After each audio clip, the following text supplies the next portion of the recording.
روزتون بخیر. امروز قراره یه سناریو جذاب اجرا بکنیم. در واقع ما میخوایم خورشید رو منفجر کنیم و از دید ناظر زمینی ببینیم چه چیزی قرار ببینیم. احتمالا خیلی صحنه‌های زیبایی خواهیم دید، ولی بعدش معلوم نیست آیا زمین بمونه یا نه.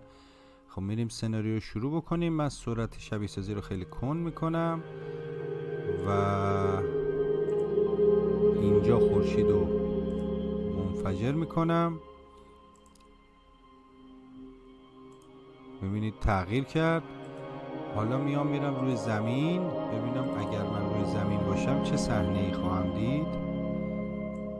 و خب من زاویه رو تنظیم کردم. الان ما رو سطح زمینیم و داریم خورشید رو نگاه میکنیم. خورشیدی که چند لحظه قبل منفجر شده. من به شدت باید سرعت شبیه سازی رو بیارم پایین.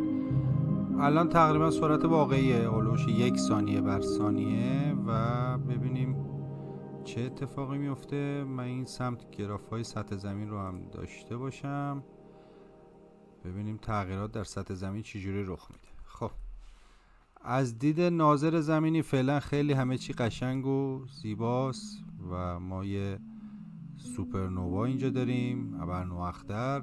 این ابر حالا فعلا شرایط زمین استیبله، فعلا دمای متوسط سر جاشه، تمام گراف ها درست حالت نرمال سر جاشونن تا این ابر یواشاش رشد کنه به ما برسه. یه ذره من سرعت شبیه سازی رو بیشتر میکنم و میبینیم این داره بزرگتر میشه، به سمت ما میاد. ما صحنه‌ای که داریم از روی زمین میبینیم. الان تقریبا مثلا 10 ثانیه بر ثانیه، 16 ثانیه بر ثانیه، 25 ثانیه بر ثانیه و میبینیم این داره یواش یواش به سمت ما میاد و یه ذره من کند میکنم سرعت رو که این لحظه رو از دست ندیم.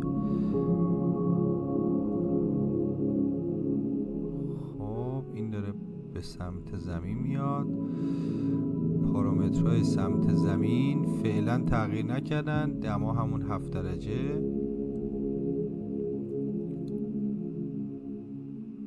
تا اینجا همه چی قشنگه، ویو خیلی خوبی از سطح زمین داشته و کم کم شرایط عوض میشه. دما یه ذره داره میره بالا، دما یه ذره داره میره بالا.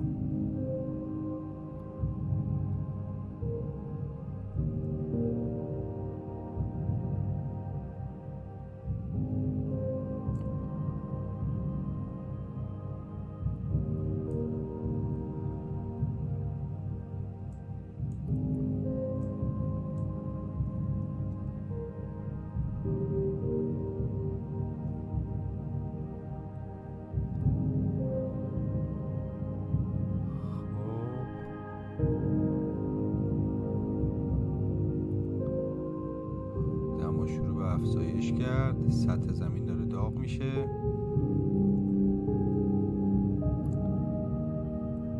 عدده یواش یواش داره زیاد میشه. ببینیم آیا اصلا میذاره زمینی بماند یا نه در سطح گرم شدن تموم میشه. این که داره خیلی با سرعت میره بالا. وضعیت زمین رو میام اینجا میبینم. بله به سرعت دما داره میره بالا.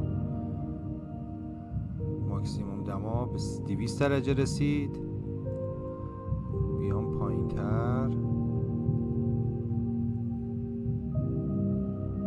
فشار اتمسفر خیلی رفت بالا. اقیانوس ها هنوز هستن، تا چند ثانیه از انفجار گذشته و ببینیم حالا چی میشه. دما به 500 درجه رسید رو سطح زمین. من از سطح زمین خارج بشم، ویو بهتری داشته باشم. بله دما تا 1800 درجه، 2000 درجه و این وضعیت زمینه.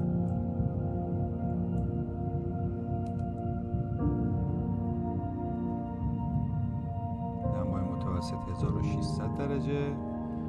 ما الان وسط اون سوپرنواییم دیگه. انفجار انجام شده و زمین ببینید الان داخل سوپرنوا قرار داره و بقیه سیارات، یعنی فقط هم زمین نیست. احتمال هر بلایی اگر سر زمین بیاد احتمالی که سر سیارات دیگه هم بیاد هست. اینجا وضعیت دما به 18,000 درجه رسید ماکسیموم دما و اینجوری من خیلی مطمئن نیستم زمین بمونه. یه ذره من سرعت شبیه سازی رو بیشتر میکنم، 21,000 درجه دمای زمین.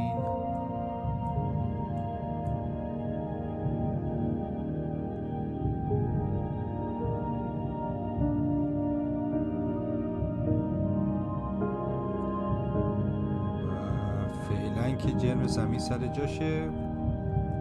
یه ذره شبیه سازی رو سریعتر میکنم باز و یه اتفاقایی داره میفته. زمین داره جرم از دست میده. اینجا رو ببینید جرم زمین داره کم میشه و یه جور فروپاشی رو سطح زمین داره انجام میشه. دما به 11,000 درجه متوسط، فشار بسیار بالا، آبها و یخها تقریبا از بین رفتن دیگه اواخرش. خب ببینیم چی میشه. دما 11,000 درجه متوسط، ماکسیموم 28,000 درجه و تمام.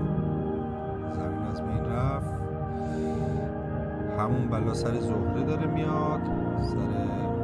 حالا مثلا میتونیم به عنوان مثال بریم سراغ دیگه، مثلا گردن کلفت منظومه شمسی جوپیتر. میبینیم اینجا رو 7300-400 درجه است دمای جوپیتر و ممکنه همین بلا هم سر جوپیتر بیاد. یه ذره من شبیه سازی رو سریعتر میکنم ببینیم مشتری به کجا میرسه. دمای سطح 11,000 درجه.